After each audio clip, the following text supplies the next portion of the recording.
today's episode of Winning the Moment, we have someone I have just really built a new friendship with. His name is Nick Hutchison, and he is the creator and the mind behind the amazing Instagram page, BookThinkers. And today he shares with us stories of how he's interviewed people like Alex Hormozi, Patrick Bet-David, Grant Cardone, and we talk a little bit about his upcoming book that comes out on November 3rd. It is Rise of the Reader. I know you're going to love this episode. It's got so much great information in it. Thank you so much and enjoy the episode. Wherever you are and however you are listening, thank you so much for joining us on another episode of Winning the Moment. I have a truly remarkable guest with me today, someone that I now consider a friend. I just got to spend last weekend in Columbus with him. He is Nick Hutchison from BookThinkers, and he is a fellow author and also a student of life. Funny enough, I thought I was going to introduce you like that, and then your shirt says Student of Life on it. Is that your brand, or is that like someone else's brand? It's not mine. We're working with an author right now, and she has a brand called Experiential Billionaire, and they have a line of clothing that's attached to just living your best life. And so, yeah, shout out Bridget. It's her brand. Man, it's pretty serendipitous because I really thought like so Nick and I connected when my book was coming out. And I was sharing the premise of Winning the Moment in my spreadsheets. And then you shared your spreadsheet with me that you do with all your buddies.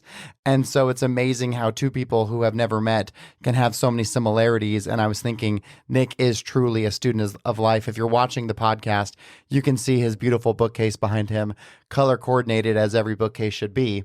And I think that you and I just share in that desire for knowledge. Yeah, we really do. And after this past weekend, I feel like, just like you mentioned, I feel like we're friends, and I can't wait to see what will happen over the next 10, 20, 30 years, because we're on the same path. We're fighting the good fight. We're trying to be a positive light in this world. And so it's cool to be surrounded by people that are in a similar age range and also in a similar sort of stage of business. So it's cool. Yeah, I think that was a part of what made last weekend so special, is just that you genuinely were surrounded with people who were giving out the same energy you're giving out, you know? And so it's not often that like the 2,000 people you're around are all in that same space. And what we're talking about for the listeners is I wore my greatness shirt just so you would know.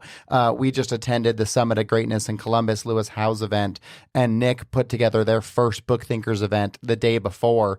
And I was lucky enough to speak at that. And it was truly just an awesome thing to be a part of. And so maybe let's talk a little bit about that event, the reason behind why you did it, and what your aspirations are for the future with it. Well, Cody, I had a number of people, including you, reach out to me at some point during one of our engagements and gave me some feedback like, hey, I love the community that you're building. You should own that. You should put everybody in the same space. Let us collaborate with each other and meet each other because of you. And that happens in the comment section on the BookThinkers Instagram. It happens because of our author community. Most of the time it happens virtually, though. And so this was an opportunity for me to put a lot of my favorite people in the same room to serve my existing client base. And for those that don't know who I am, my company, BookThinkers, helps authors promote and market their books. We work with over 100 authors a year. And so people just like Cody. And that's what I decided to do. And I've always had this dream of hosting a big event, just like Lewis's. I mean, you were there. It's literally an A-list production. There's amazing smoke and fire, and all the speakers are amazing. Such a great community of people. And I've always thought, man, I want to do that someday. But I think the first step for me was, let's host a smaller, more intentional event for my author clients, so that I could see what that experience feels like. And thankfully, you gave me some feedback. You gave me some recommendations because you've been through that process. And it went well. Just like you said, it was a cool event. I learned a lot. And next year, I think we'll double or triple the size of it. Oh, yeah, I guarantee it. What's awesome about Nick, too, he's an amazing connector. You'll notice he said he works with people like me, but that's really probably giving me too much credit, because Nick has interviewed some amazing people like Alex Hormozi. Have you interviewed Grant Cardone, too? Yeah, a couple of times. I mean, those aren't people like me, but I appreciate you putting me Can I tell you guys a quick Grant Cardone story? Yes, please do. This one's really funny. Please. So Grant Cardone was actually episode number 9 on my podcast. Wow. How'd you do that? I had interviewed a few people prior to that he was familiar with, people like Russell Brunson. But here was my approach. I went on one of Grant's websites and I submitted to have him speak at my event. I think I checked off a box that said I'd be willing to spend $25,000 minimum or something like that virtually. And of course, I didn't have the budget. I wasn't going to pay him, but I started to plead with his team. Once they emailed me, I'm like, listen, I have this huge audience. None of them know who Grant is, but he can come on my show and sell the heck out of his books and courses and, sales material, whatever. And they said no over and over and over again, but I'm a sales guy. So eventually they said yes as I continued to persist. Here's where it gets interesting. I had a great virtual interview with Grant. I think it went really well. I was a little nervous going into it, right? I was brand new to the space, but I said, let's give this a shot. Towards the end of the podcast, we finish up and I'm still recording. And I just have this idea. Shoot for it, Nick. Shoot for it. Go for it. So how do I win that moment? Here's what I did. I said, Grant, I'm going to be in Miami throughout the months of October and November. Since I'm going to be down there and we have such great rapport and you're the man, you're going to sell a ton of books. Let's do an in-person podcast at your studio. And he's like, yeah, sure, whatever. So I clipped that and I sent it to his team and I'm like, Grant said yes to an in-person podcast. Just tell me the date and I'll be there. Now, the secret was I wasn't planning to be in Miami. I just told Grant that I was so that I could book the trip and go down. And so I got to spend a day with Grant and Elena, and we spent a lot of time recording podcast stuff in his studio. And those pictures have been worth so much more than almost anybody else that I've had on my podcast, just because we got to hang out, laugh, get to know each other a little bit, build a little rapport. And it all happened just because of that persistence and then the creativity to say, hey, I'm going to be in Miami, even though I wasn't going to be. So I'm not cool enough to interview all these people. I just work really hard at it. That's a great story. And I think for people who are listening, obviously there's a lot of aspiring podcast people out there and they wonder like, how am I ever going to do it? And even when I started, I was like, well, I better interview just a bunch of people before I take my shot, right? But you took your shot in episode 9. Our buddy John, I know he has had some amazing people on his podcast. When you started, did you know like, okay, I'm going to swing for the fences and try and get these big authors? I did start that way. So episode number 1 was Evan Carmichael. Evan's a great guy. He's a YouTuber, podcaster. Yeah, Evan's awesome. He has a book. And Evan told me, he said, listen, Nick, use my name. That may mean nothing to some people, but for the right person, that's going to mean everything. Yeah. And so here's how he broke it down for him. He said, when you're reaching out to somebody, be a surgeon with your words. Surgeons don't make extra cuts while performing surgery. Salespeople shouldn't use extra language while prospecting. Here's the format. Hey, Grant, congratulations on the success of your books. I support authors like you, Evan Carmichael, Russell Brunson, whoever, people that I know that he already follows. Sure. By interviewing them on my podcast. I have over 100,000 followers on Instagram that would love to buy your book. Here's a link to schedule. Like, that's it. That's the formula. And Evan kind of taught me that formula. And he said, listen, if you use my name and my name means something, that potential guest will bypass any due diligence that they would have done otherwise. Because if Evan said yes, I should also say yes, right? Trust is transitive. Absolutely. If Evan trusts Nick, then I should trust Nick too. So that's kind of how I started with Evan. Well, and like you said, then you get that picture with Grant and then you get to leverage that, because now it's like, even for an author like myself where I'm not in that space, but it's like, oh man, if Nick has worked with Grant and he's willing to work with me, like that's a huge win for me, So I think that's just the science of marketing. And so you said you're a salesperson. Did you have a background in sales, or what did you do that like led you to your BookThinkers journey? I did. Well, they're sort of tied together. So when I was going into my senior year of college, I had just closed up shop on a house painting business that I had run for 2 years. And that house painting business was a way for me to learn a little bit more about running a business. I had to do door-to-door sales, hire all of my friends from college. They'd paint houses during the summer. I'd manage the job site. It was a lot of fun, but I had a lot of stress and anxiety running that business. So I said, before I graduate, let me go work for somebody else. So I took a sales internship at a local software company going into my senior year of college. And I had about an hour commute each way. And I remember my boss at the time telling me like, hey, Nick, if you really do want to become successful, listening to the same song or the same playlist for the 1,000th time, it's not going to get you closer to where you want to be in life. But the right business podcast might. So that's how I started. I would listen to a ton of these business podcasts. And what I realized over time was so many of the people that I wanted to be like, they were giving at least a little bit of credit for their success to the early books that they had read. So now here I am. I kind of have this moment where I'm like, if I'm deliberately choosing not to read these books, then I'm deliberately choosing to ignore the advice from the people I want to be like and live under my potential. And yeah, I can articulate that maybe in a little bit more of a punchy way than I could back then, but that's what I was going through. Sure. And so from there, I started to read books. I took a full-time job with that company out of school. And in fact, I worked there for a number of years up until kind of recently. What's unique about my story is that BookThinkers, yes, I built this side hustle into a full-time job, but I actually employed people full-time while it was still a side hustle. And I kept that full-time sales job because I really wanted to be certain about this business and grow it without operating from a place of scarcity. But that sales job, I learned so much, so many skills that were transferable directly into the business that I have today. And how long have you been like full time at BookThinkers? Like that's your full focus. All right, so this might surprise you. Since April of this year. Oh, wow. But here's the thing. I had 4 or 5 full-time employees before I took the official jump. And, here's the actual backstory. In 2020, I called my boss and I said, hey, I'd like to hang him up. Like, I'm done. I want to go full-time in my business. BookThinkers, it's starting to succeed. So that was 3 full years ago. Right. And he said, no. He said, why don't we keep you on part-time? You can maintain a book of business. You could work 2 hours a week. I don't care, but we'll continue to pay you a base salary, health insurance, commission, the whole 9 yards. Just stick around. And if BookThinkers doesn't work out, you'll be able to transition back into a full-time job. Yeah. And I kind of hung around on that like 2 to 10 hour a week position while I built BookThinkers. So it wasn't really a full-time job. But, yeah. Well, that's great. Was that SaaS? Were Yeah. you selling software as a service? I was. Yeah, that's why they could afford to let you just work 10 hours a week. Yes, yeah, exactly. That's great.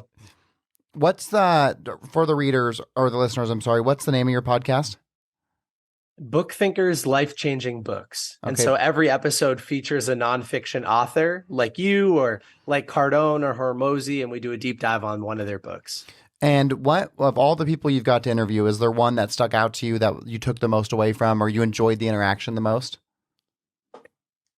There are so many. I would actually say the in-person interview with Patrick Bet-David. He's somebody who I look up to in a lot of ways. That was a really early interview for us too.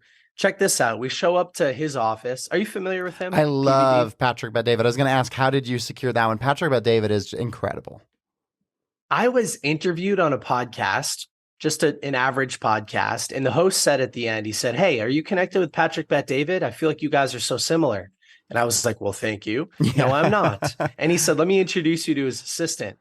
And at the time, Patrick was in Dallas, Texas, not Florida. And I was living in Austin for a little bit. Okay. So I just said, hey, let me shoot up sometime in the next couple of weeks and do an interview for his book, Your Next 5 Moves. And his team was like, yes, they bypassed the due diligence process because of names like Grant Cardone that had already been on the show, Ryan Holiday, Robert Greene, all these people, they sit in the same circles.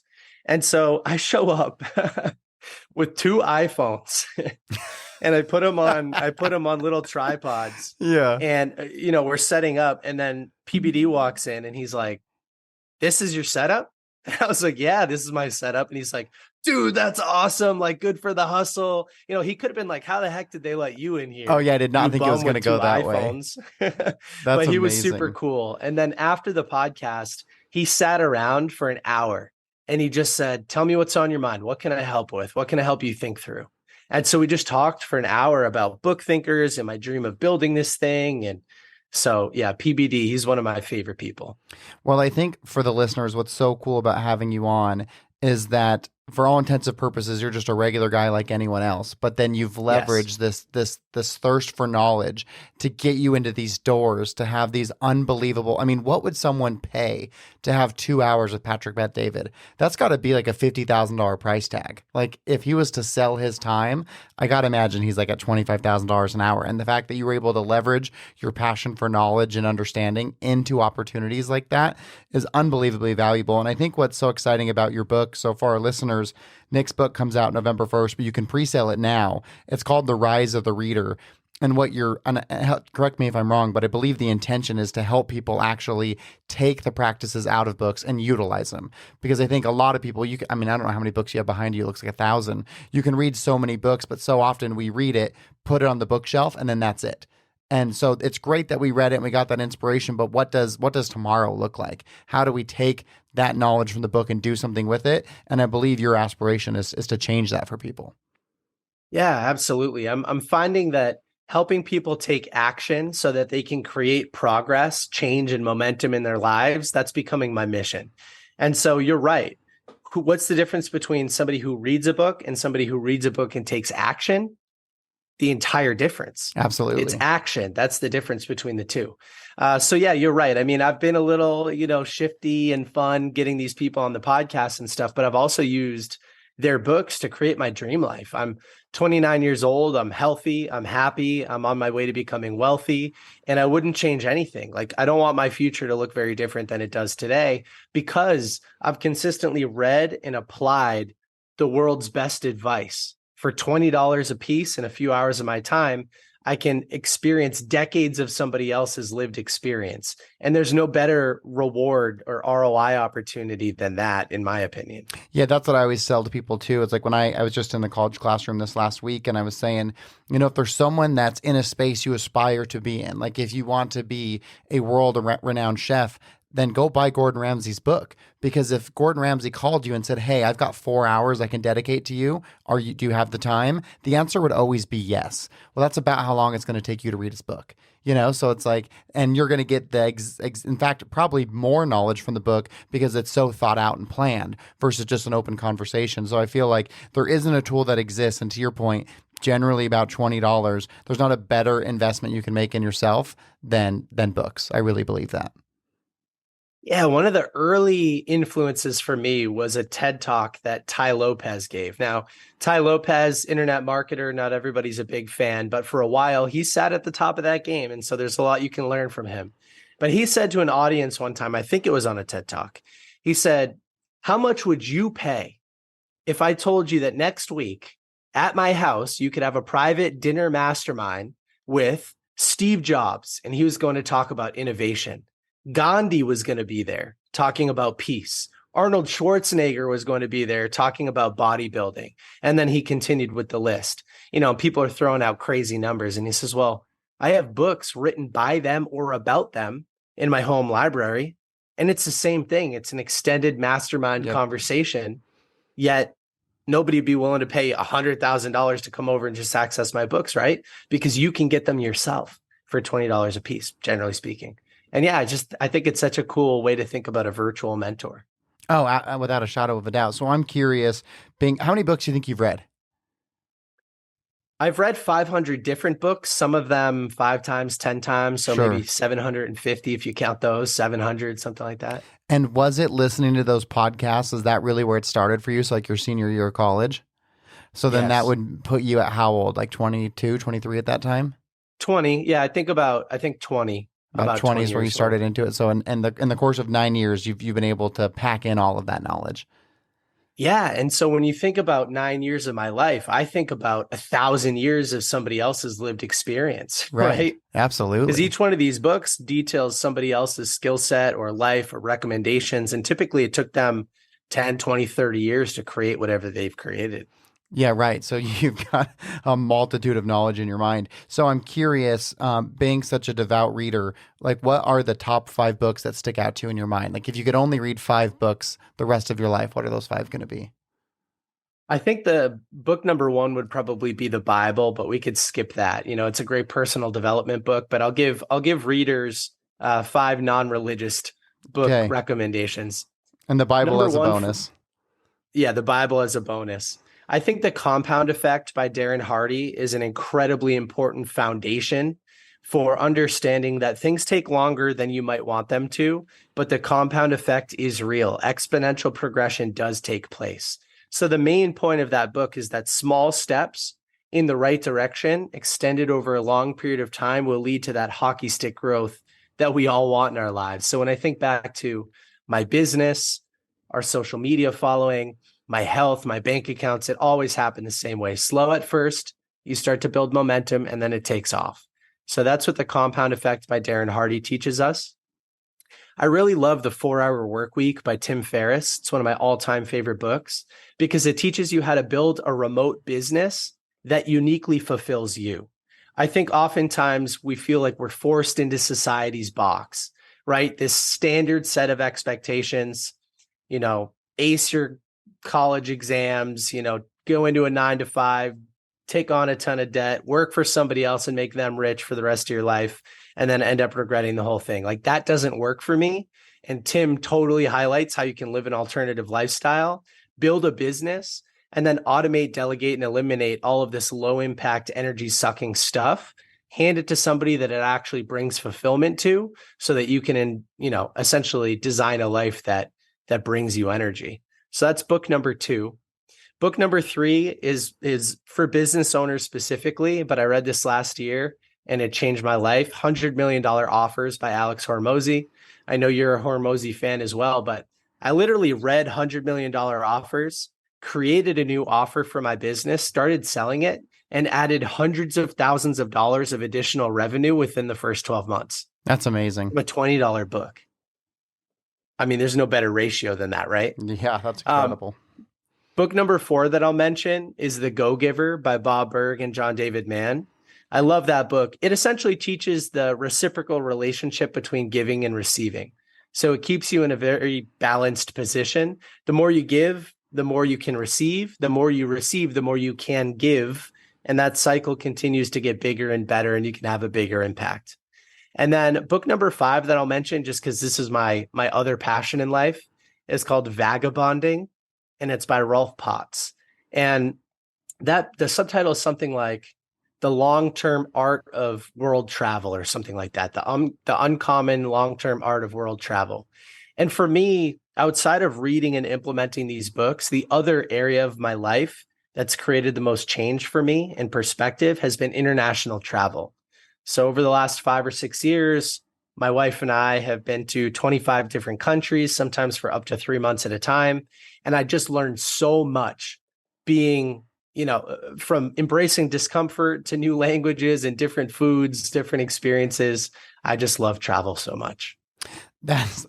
I am blown away. So for the people listening, Nick didn't know I was going to ask that, because if you're listening, it was so flawless, it would almost sound rehearsed. Like I send it to you and said, hey, I'm going to ask you this question. That was truly remarkable. And I think when you read, it makes your brain sharper, right? I think that obviously it's important to exercise our bodies, but you need to exercise your mind too. And I know that when I'm in a good, healthy habit of reading, my brain works in a sharper fashion than it would otherwise. Oh yeah, 1000%. And that's the thing too. People ask me, do you read just nonfiction? I pretty much do. But I think if you're reading fiction, that's a great skill set to develop as well. Because when you open a physical paper book and you can focus on it for an extended period of time, that's a skill set that's transferable. That like deep work focus ability is transferable to other areas of your life. And unfortunately, our generation grows up just scrolling all day long on their phones, and they have no control over their own actions or intention, their own focus. And so, reading any type of book not only can improve your mind and your language and your vocabulary, but it can also improve your attention too. Are you always reading paper books, or do you do Kindle, or do you audiobooks? Like what's your main source of information? Let's say right now I read 100 books a year, and which is a crazy amount, but everybody listening or watching, remember, it's my full-time job. So let's say I read 100 books a year. That's probably 70 physical paper books. Okay. 29 audiobooks, and maybe 1 Kindle. Okay. Yeah, I tried the Kindle thing. Like I got one, I read one book on it, and it just didn't give me the same emotion of flipping through the pages. And it's for some people it's great, some people love it, but for me, I prefer to have the actual book. So there's a couple books that you mentioned I hadn't heard of before. So Go-Giver and Vagabonding are 2 that I hadn't heard. I'm curious, on the 4-Hour Workweek, do you guys leverage VAs at all at BookThinkers? We actually don't. I shouldn't say that. There are 2 areas of our business where we do we outsource to like a VA style company. Okay. But no, that's something that I could definitely get a little bit better at. What's funny too is the 4 Hour Work Week is a book that's just very noticeable, and it's just right over your left shoulder. And so that was like, of all the books on your shelf, that's the one that I can look at and instantly know what it is, which is interesting. That's in your top five. Oh, yeah. As a traveler, what's the favorite place that you've ever been then? I think Medellin, Colombia. So Rachel and I spent 3 months there, Wow. off and on, plus a couple other trips there over time. And one of the reasons that it's my favorite, so actually in the 4 Hour Work Week, Tim Ferriss says you should earn in dollars, you should spend in pesos, so all of Central and South America, Right. and you should compensate in rupees, right? So you should outsource to like India or Indonesia or something like that. And I think it's true. I mean, Rachel and I have stayed in like these penthouse apartments with security on the ground floor, pools, gyms, saunas, and they cost nothing. Right downtown, Medellin, Colombia. The food is amazing and it's inexpensive. The city is much safer than you would ever anticipate. And it's a tech hub for South America, right? So the Wi-Fi is amazing. And it's so green. I've never been to another city that is so green. I mean, you're living downtown in a city, yet everywhere you go, you're just hit with this wave of like, am I in the jungle? I mean, because you are in the jungle, but Right. It's a city in the jungle. It's just so cool. And what created that passion for you for travel?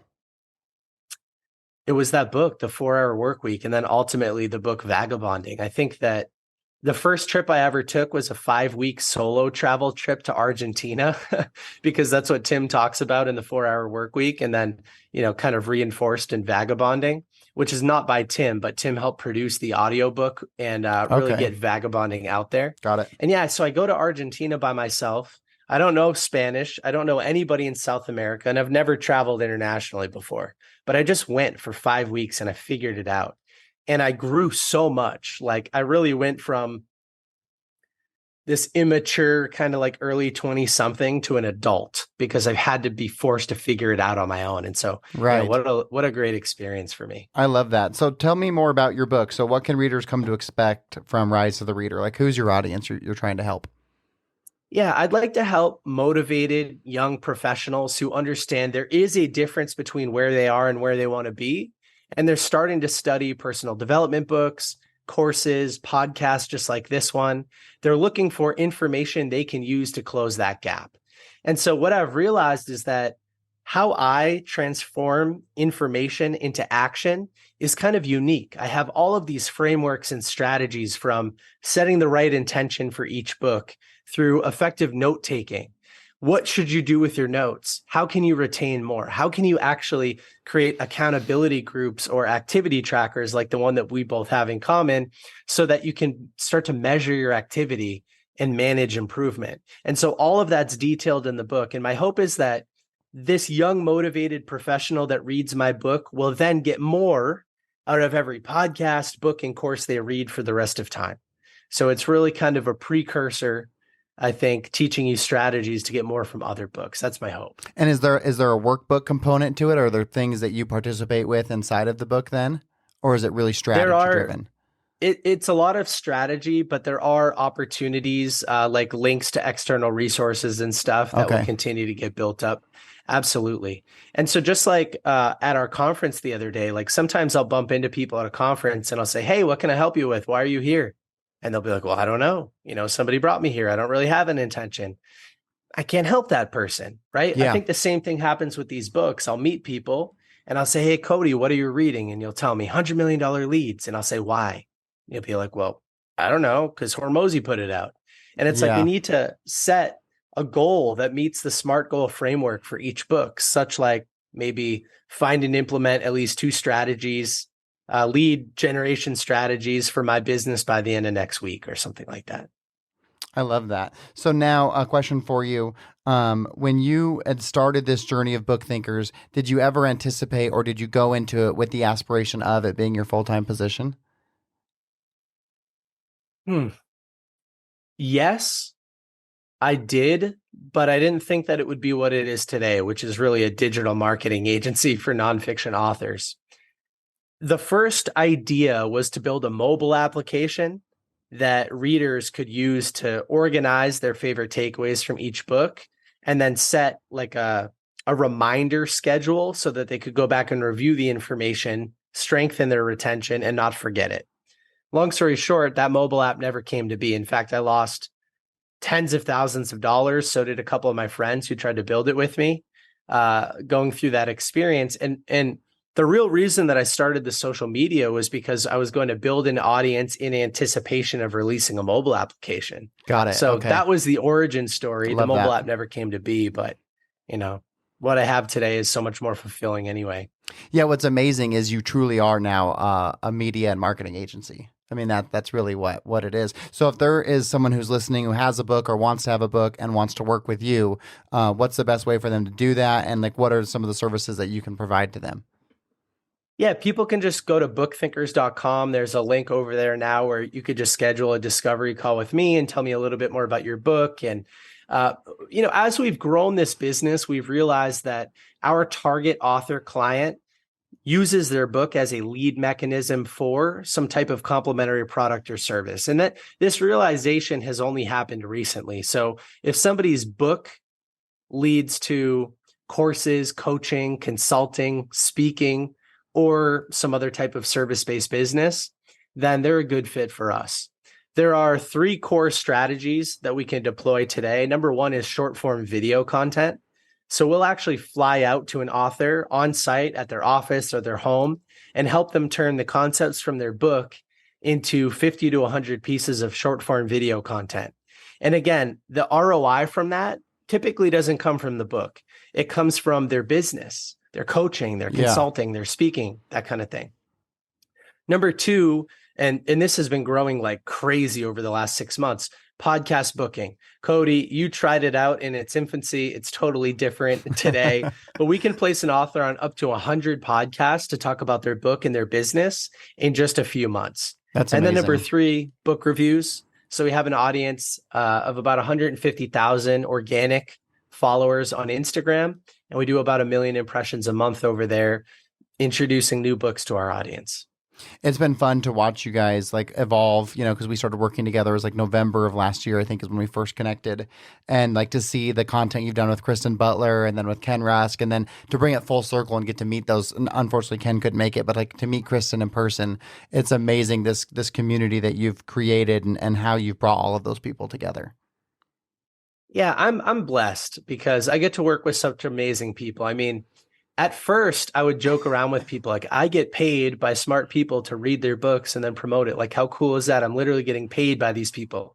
And then as I started to fly out on site and work with people in person, I mean, a lot of the authors that we support, just like you're saying with PBD, like they're charging thousands of dollars an hour for their time. Right. Yet I'm being paid thousands of dollars an hour to spend time with them. So it's like the coolest life hack ever as far as a business is concerned. And sometimes, running a business is completely separated from personal development for people. But for me, thankfully, they're really aligned. And yeah, I get to work with like the coolest people ever. Yeah, you really do. Like Vanessa Van Edwards, she just blew me away. I hadn't read any of her books going into the conference, and then getting that opportunity to ever speak at your event, which was like just so transparent and just like the most raw and real conversation you could have, to then getting to see her do a keynote for Lewis Howes. It was like, wow, and for you to have built these relationships with these people as someone who's so involved in, because you're not just like doing it for your mind, you also take care of your body. You do the biohacking, you've got your ring on, you tape your mouth shut when you sleep. Like you're really invested in being the best version of yourself, which I think is such an inspiration. And so I'm curious in that vein, at what point in your arc did you decide that you wanted to become an author? A few years ago, one of our referral partners, there's a self-publishing services company called Book Launchers. They were referring authors to us, right? They helped people get books to market, and then we would help them market those books. And the founder of that company, Julie, said to me, just kind of a side conversation one day, she's like, hey, if you ever want to write a book, Book Launchers will support you in exchange for an ad in the back of the book. And I just remember thinking like, that's a cool offer. Let's do it. And she was like, okay. So I jumped on it right away. And then I started thinking after that, like, what kind of book do I want to write? And my community had kept asking me the same questions over and over and over again. Like, Nick, I appreciate your book recommendations, but how the heck do we take action on these things? Right. Like, there's no roadmap for that. For And I'd sure. answer everybody. I mean, I'd send them a voice note, I'd get on a Zoom call, I'd type out an email, but I always felt like I was underserving those people because I knew I was doing more. I just didn't know what I was doing. I'd never spent the time to articulate it. So, like I mentioned earlier, I sort of had to observe my own behavior from a third party perspective for the first year or so and say, what am I doing to implement these books? Like when I read $100 million offers, why do I turn that into a massive change in my business, yet other people read it, nothing happens? And so as I started to think through what this book might look like, and as I started to write and have it come to life, I was actually naming the frameworks and kind of building the strategies that I was doing, but I was finally able to put pen to paper and articulate it so that somebody else could follow my process step by step. And so it was about a 3-year process. I mean, I went through periods where I wrote a ton and then I'd go like 3 or 4 months without writing anything. Sure. And then I'd get inspired again when somebody would hit me up and I wouldn't have the book for them. You know, like I've always had this moment, this kind of MJ DeMarco moment where somebody says, "How'd you get your Lamborghini?" And then he pops open his trunk and hands him a copy of The Millionaire Fastlane. I was like, I always want that to happen. How do you implement Yeah, books? I love Here that. you go. Yeah. That's very cool. So is the best way for people to support you is by buying on Amazon? Is that the preferred platform that you want to send interested buyers to? It is, and it wouldn't be actually if I was trying to go for a list or something like that, but I just want people to have access to the book. So I'm going against a lot of conventional book strategies. You know, I've had a lot of very professional people tell me, "Nick, you have to release the hardcover only. Then 3 months later, the audiobook. Then 3 months later, you can release the Kindle. Then 3 months later, the paperback. Then your course, and then your workshop." And I'm like, no, I just want it all out there on day one so that my readers can get more out of the other books that they're reading. And I think in the future, maybe I'll play those games like Vanessa shared with Yeah, us. that was very cool insight. Yeah. And speaking of a course, you're going to have one are you guys going to have a course at all that you're going to put out with the book? Yes, it probably won't launch on November 1st. It'll probably be a January 2024 launch. But yeah, absolutely, because there are concepts that I'm able to touch on in the book and provide some strategy for, but I'd love to do a deeper dive. I'm excited for that. So a couple questions that I have for you, and this one I'm actually really curious about. Is there a mentor that has helped you through this process of becoming who you are, or do you just have 500 mentors and it's all the books you've read? Is there one individual that really helped guide you, or is it all kind of self-guided through all the knowledge you've gained from your books? I would give most of the credit to the self-guided way that you just described through the people behind Sure. me, podcasting, books, courses, things like that. I've had a few mentors, though. I'll mention one. His name is Kevin Horsley. He's the author of a book called Unlimited Memory. Kevin's an incredibly impressive human being. So he was dyslexic, had some learning disabilities growing up, couldn't really read. And then he ended up winning this thing called the Everest of Memory Championships, where he memorized the first 10,000 digits of pi. Oh And they my would say God. something like, "What's digit number 4,225?" and the five after it. And he'd have to like know it, right? So That's incredibly incredible. smart guy. Yeah. And I've been meeting with him on a weekly or monthly basis for about 5 years. He's a business coach. He's a mindset coach. He also, is a crazy athlete. So I rely on him for a lot of advice. And shout out Kevin, because I've never paid him a dime, but he just shows up. I don't know what he gets out of our conversations, but he's been my most consistent mentor for a long time. That's great. I think it's so important to invest in your development and growth in different ways, so to know that you've got like that business coach that's supporting you, I think is really cool. And then what about like in your life, do you follow routine? Like what's a day for Nick look like? Oh, yeah, absolutely. So I am a 7 a.m. riser. Within 5 minutes, I'm outside walking the dog, getting some sunlight. And so you could say that's a little bit of exercise. Getting sunlight before caffeine, I think, is really important. I'm a total biohacker, like you mentioned before. We could go into the logistics of why that's important later. And then I get back home and I do a 20-minute TM, transcendental meditation session, while my wife, Rachel, kind of gets ready for the gym. Once I'm finished with that, I head to the gym. I love the gym. I'm there 5 or 6 days a week, and we go through a workout together. And then I get back, shower, change. I can read for a little while, and then I kick off my workday. So I've had morning routines that have been as complex as 20 or 30 different activities. Sure. Right now, the one that I just mentioned to you is really only 5 or 6 core activities, but I get them done every day of the week. And what about your evenings? Do you have a evening routine too, or is that just kind of free flowing? I have had evening routines. As many as 10, 12 steps in my evening routine. Right now, my evening routine is really just to be done with work and spend time with Rachel, in the afternoons and evenings, eat dinner with her every night that I'm here. And yeah, I mean, if she's busy or has something going on, I'll default back to work. But if she's available, then I'm focused on her. And I'm curious, how do you balance like this desire for growth and progress versus like burnout? Like, how do you handle that for yourself? Yeah, it's a great question. As I've continued to work on as I've continued to observe my own behavior and realize what brings me energy versus what takes energy away from me, I've realized that I can outsource these energy sucking activities to somebody else on my team. And that same activity might actually bring them energy, right? Like, Sure. not everything is meant to bring us energy. So I've spent the last couple of years deliberately and intentionally outsourcing, automating, or eliminating anything that I don't want to do. And so I feel like although everything in my schedule is focused on making progress and building a business and being of service to other people and improving my life, it's also all stuff that brings me energy. So I don't feel like I've gotten anywhere close to burning out in the last couple of years, maybe besides hosting that event the other day. And I just think it's because I'm super conscious of what I'm doing. I love that. Have you read any of the EOS books? I can't remember if you and I have ever talked about EOS before.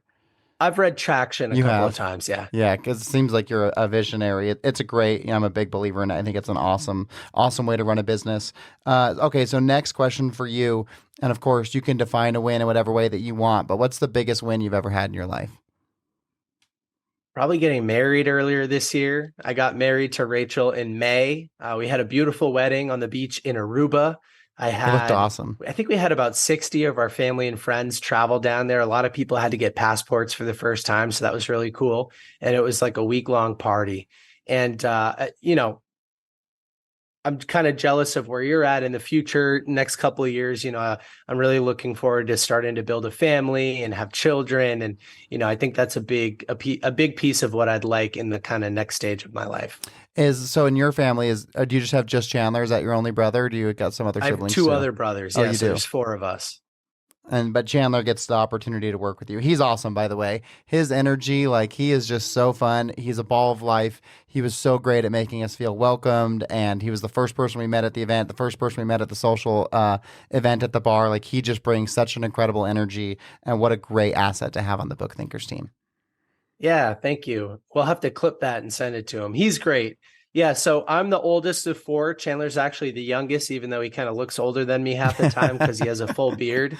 And then I have 2 brothers in the middle. One's a teacher and one's a biochemist who works in a lab. So maybe one day I'll bring them into the Book Thinkers fold. I'm sure they'll be there at some point. So then, of course, in life there's always duality. So the next question is, what's the biggest loss you've ever experienced? Hmm. I mean, outside of people, family members, grandparents, things like that, uh, those early experiences attempting to build the mobile app, as well as all of the other failed attempts at monetizing Book Thinkers in the early days. I mean, here I was, a young, hungry 20 something, trying to figure it out, losing tens of thousands of dollars of hard earned money a year that I was earning at that software position, trying to monetize my passion for reading books. And I was unsuccessful for years and years and years. And so, yeah, I would say, me, I'm an optimist. I'd say, okay, well, all of those obstacles turned into opportunities and Yeah. all of those failures turned into lessons. But like, it was tough, I think, for a very long time going through that. I think that the reason I love this question is it allows the audience to understand the journey, right? Because if someone looks at you now and they're like, well, I want to be like Nick, the Nick they see today who's coming out with a book and interviewed Grant Cardone and Alex Hormozi and all these amazing people, what they don't see is all the years of frustration and loss, right? And so I think it's so important that we share those stories. And the other important part of that is that just like you said, those obstacles became opportunities, and that's always how it is. The only time you feel and experience the loss is when you're presently experiencing it. But once you move away from it, you almost always look back and say, I'm so glad that happened, because had it not happened the way it did, I wouldn't be where I'm at today. And so I want the listeners who are listening to know that if you're struggling or if you're stuck in the loss right now, you're not going to be there in perpetuity. You don't live in that place forever. You eventually will get through it. And when you do, oftentimes you'll look back at it with a fondness and appreciation of the struggles that you had. Yeah, 2000%. And I think one other thing I'd like to mention, because I know we're kind of wrapping up soon, it's a subject that I do touch on in my book a little bit, but I've been very focused on the subject of mortality for the last couple of years. And that's because I read a great book called The Top 5 Regrets of the Dying by Bronnie Ware. And she was a nurse that would spend the last couple of weeks or months of somebody's lives with them, helping them kind of transition. And she would spend a lot of time talking with these people. And she wrote the book because she realized that most people end up living a life full of regret. When they look back, they wish they did something differently. And the number one regret is that people didn't live lives based on their own fulfillment and their own expectations. They lived lives based on the expectations that other people had of them, right? So working a job that you hate, or conforming to some sort of societal expectation that they didn't agree with, just to make other people happy that didn't even really care that much in the first place. And so while I'm putting in all of this work, and like you ask me, what's the biggest loss you've experienced? I think I'm able to avoid some of that regret, right? Because I'm so focused on getting the most out of my day. I have this tattoo on my chest that says Memento Mori, which stands for remember you're going to die. And it's just a constant reminder that life is finite and we should take advantage of each and every day and win the moment as often as we can, because we don't get a do-over at the end. And if you end up looking back at your life and saying, wow, I really wish I would have gone for it. I wish I was a bolder version of myself. That stinks, right? Because you're not physically able to take advantage of it. And so it's just a reminder to kind of wrap up the interview with you is like, I'm reading all this stuff and I'm delaying gratification and I'm investing in these books because my future self is going to be like, you know what, Nick, thank you so much for putting in the effort. I know he's going to say that. Yeah, no, I love that. I think it is so important to be present. When I shared, I was in the classroom this week doing some teaching, and there's about 20 students, and I asked them to raise their hand if they thought they were successful. 3 students raised their hands. I had them share why. One had immigrated from Africa and was here getting an education while his family was back in Ghana, which was amazing. Another individual had been in the Army for 20 years and now is starting a new phase of his life. And the other 17 kids didn't raise their hands. And I said, now raise your hand if you wanted to go to college. And all 20 kids raised their hand. And I said, isn't it sad that each and every one of you are exactly where your previous self wanted to be? And yet you're so focused on where you're going that you are failing to appreciate where you're at. You know, all of you right now are successful because you're exactly at the place your previous person wanted to be. It's just now you have these other aspirations, job, house, cars, family, and you don't have those yet. So in your mind, you're not taking a moment to appreciate that you're already doing the thing you wanted to do. So the message, I think, is obviously to be present. So 2 more questions, then we'll let you get on with all the other podcasts I know you've got going for your book. But winning the moment, favorite part, biggest takeaway from that book? Favorite takeaway from that book? You know, you've said this from stage 2, but you also kind of detail it in the book that when you follow your process with the wristbands, you know, every single day you kind of get to restart. And so unlike a program like 75 Hard, where you feel terrible if you don't achieve one of those days on day like 64 or something like that. I failed 75 Hard one time. I did about 90 days of 75 Hard. And out of the entire experience, there was one day where I didn't read my 10 pages. And so when people would ask me, have you done 75 Hard? I did every single little piece, except I didn't read 10 pages one day. So I couldn't say that I did 75 Hard. But if somebody says, did you win the moment? Like your framework, your book, your process allows people to say yes. And I think that's so much more powerful than having to say no because you messed up one little time. So that's my favorite message of yours and from your book and from your talk at our event. It's so important to kind of have that positive reinforcement as part of who you are. I love that. Thank you, Nick. Okay, the last and most important question for me is, how do you define success? I define success as enjoying the passage of time. That's what I optimize for. That's what I think about. There are a few variables underneath that. But if I'm in the present moment and I enjoy my life, I'm not living with regret, fear, anxiety, or depression, and I'm just purely here, happy as can be, doing what I want to do, that's success. I love that. Well, thank you so much for being here. Anything that you want to leave the audience with, any messages before we depart? Yes, I'll say that so many of us think that the pain that we experience is unique to us, right? Whatever that means to you, the pain that you're currently experiencing. But the fact is, 100 billion people have lived before us. Millions of them have written books, and thousands of those books probably detail a way that you could overcome that problem. So like I mentioned earlier, for $20 and a few hours of your time, you can overcome that issue. And like Jordan Peterson highlights in his book, Beyond Order, if you're experiencing something on a daily basis that brings you a little bit of discomfort, some pain, something that you wish you could overcome, over the next 30 years, you'll experience that pain 11,000 times. That's the math. 365 times 30. 11,000 times. Wow. So take the time, fix your issues, have the tough conversations internally or externally, overcome that issue so that you don't have to experience it forever. That's my message. Wow, I love that. What a great way to end. I'll put all the ways to connect with you in the show notes. Nick, this was a blast. I appreciate your time and best of luck with your book launch. Yeah, thank you, Cody. You're the man. I look forward to our relationship continuing to grow and evolve and collaborations and everything else that'll come from it. All right, buddy. Have a good one.